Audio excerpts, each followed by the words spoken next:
នេះគឺជារបៀបចម្អិន steak ងាយៗនៅផ្ទះដោយខ្លួនឯងហើយទទួលបានរសជាតិឆ្ងាញ់សួស្តីបងប្អូនទាំងអស់គ្នាថ្ងៃនេះវីដេអូខ្ញុំមានអីពិសេសជូនណាមិនមែនត្រឹមតែការចម្អិន steak ទេតែមានបន្ថែមជាមួយនឹងរបៀបធ្វើ mashed potato ជូនទៀតឥឡូវយើងទៅមើលផ្នែកបន្លែបងប្អូនចូលចិត្តបន្លែអីដាក់ហ្នឹងទៅហើយកុំភ្លេចណាដំឡូងប្រាំងសម្រាប់ធ្វើ mashed potato ផងចំណែកឯ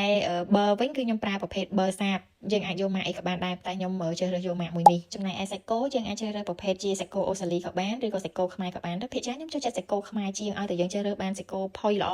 គឺរសជាតិវាឆ្ងាញ់ហ្មងហើយបងប្អូនចង់ធ្វើ steak ឆ្ងាញ់សាច់ពេលដែលយើងហាន់គឺយើងហាន់មួយថ្នាំងដៃកន្លះទៅ2ថ្នាំងដៃកាត់វាដុំៗចឹងទៅហើយមានกระดาษអីគឺយកផ្ដិតវាឲ្យវាស្ងួតល្អរួចហើយចាំយកមកប្រឡាក់គ្រឿងគឺដាក់តែអំបិលខ្ញុំប្រើជាមួយនឹងអំបិលពណ៌ផ្កាឈូកហើយនឹងម្រេចកុំដាក់អំបិលច្រើនពេកណាដាក់កុំឲ្យ steak របស់យើងហ្នឹងវាមានរសជាតិប្រៃពេលប្រឡាក់គ្រឿងហើយបងប្អូនទុកវាប្រហែលជា10នាទីចាំយើងយកវាទៅចៀនឥឡូវយើងមកមើលពីរបៀបធ្វើ mashed potato ងាយមែនទែនគ្រាន់តែកាត់ដលងបារាំងយើងដុំតូចទៅហើយយកវាទៅស្ងោរឲ្យវាផុយល្អបន្ទាប់ពីឆ្អិនហើយយកវាមកសកត់ឲ្យបែកម៉ត់ល្អទៅរួចហើយយើងដាក់ប៊ឺសាបបន្តិចដាក់អំបិលចូលហើយនឹងទឹកដោះគោស្រស់បរិមាណប៉ុណ្ណាបងប្អូនភ្លក់មើលទៅតាមចំណូលចិត្តណា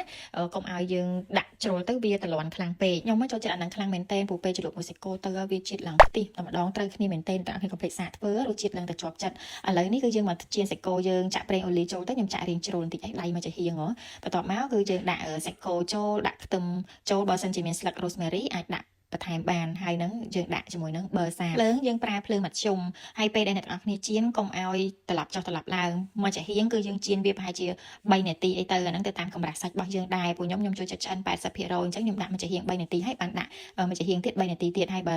សងខាងហ្នឹងបើសិនជាយើងចង់រៀងឆ្អិនអាចដាក់វា1នាទីបន្ថែមទៀតបានខ្ញុំប្រាប់កលឹះពិសេសមួយពេលដែលចៀនហើយកុំទាន់ឲ្យហាន់វាភ្លាមអ្នកទាំងអស់គ្នាទុកវាប្រហែលជា10នាទីអីសិនទៅដើម្បីឲ្យ